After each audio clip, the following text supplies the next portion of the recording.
Actor Alec Baldwin is now charged with involuntary manslaughter. The actor fired the prop gun that killed cinematographer Helena Hutchins. Baldwin has denied any wrongdoing. Let's bring in CBS News legal contributor Jessica Levinson to talk about this. So, Jessica, what are the penalties for these charges as you understand them? Penalties are up to 18 months in prison and probation. So this is a fourth felony offense. And what we're talking about here is not an intentional killing. I think that's the key for people to understand.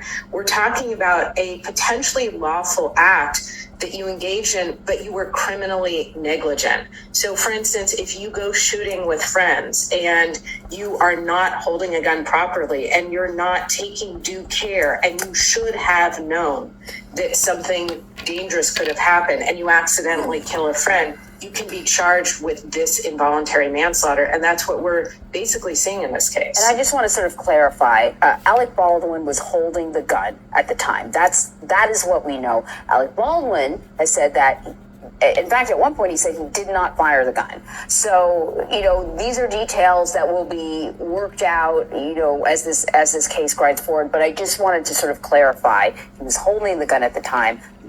Whether he's firing it or not is for other people to determine. And apparently a forensics accounting determined that, in fact, he had to have pulled the trigger. He said, no, I didn't. As you absolutely correctly identified, that will be an issue in trial. He'll say, I would never pull the gun. But this forensic report indicates that the gun would not have fired if it weren't pulled.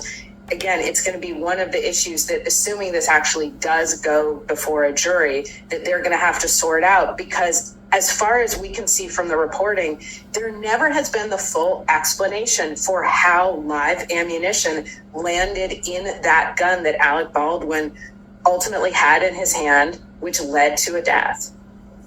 All right, Jessica, stand by for just a moment. Let's bring in CBS News correspondent Chris Van Cleve, who's joining us now from, I believe, New Mexico. So, Chris, the news is just out this morning. Alec Baldwin is being charged with involuntary manslaughter. What more can you tell us? Sure. So Baldwin and Hannah Gutierrez Reed, the armorer, have been charged with 2 counts of involuntary manslaughter for the shooting that killed the cinematographer Helena Hutchins.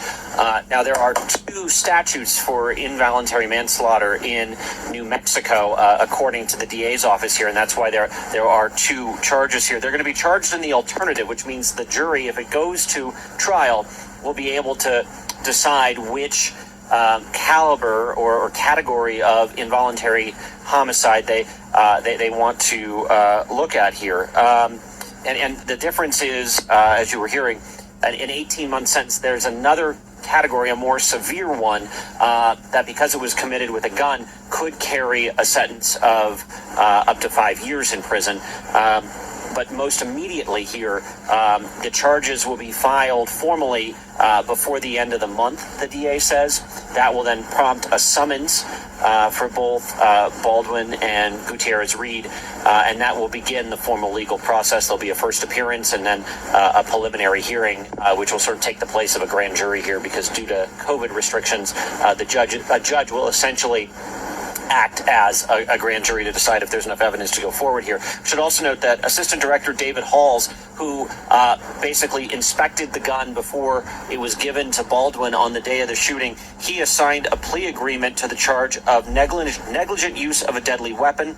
That includes a suspended sentence of 6 months and probation. We may see a copy of that agreement here later today. It's got to be filed with the court. So several steps yet to come. There will be no charges specifically to the non-fatal shooting of the director, Joel Souza. But again, you've got Baldwin and the armorer here, the 2 people that would have had the most responsibility for this firearm, seeing criminal charges being filed, and then you've got a guilty plea in this case as well now. Jessica, we know that Alec Baldwin has already sort of agreed to a civil settlement in this case. Will that have an impact on the criminal case? The DA's office has said previously it will have no impact whatsoever. And he actually, in another case, has filed a counterclaim where he has said, I'm not responsible. Other people are responsible. I'm filing this counterclaim to clear my name. I did nothing criminally wrong. I did nothing civilly wrong. And so, yes, there has been a settlement. The DA has been very clear that that will have no bearing. I don't think that the jury will hear about that. It obviously will depend on what happens in terms of evidentiary hearings as we move forward in that case. But there's another civil case, as I mentioned, where Alec Baldwin is actually trying to clear his name by using a civil court. And so if that settlement comes in, then he's going to want his counterclaim and that suit and whatever happens in that suit to come in as well. So Jessica, since I'm not a lawyer, these criminal charges, does it have to go to trial?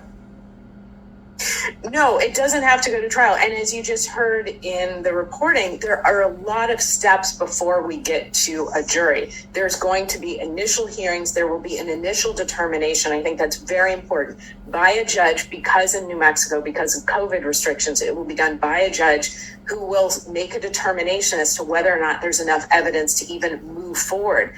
At every step along the way, Alec Baldwin, if there is a plea deal on the table, Alec Baldwin can consider a plea deal. So all of these things would happen before you get to a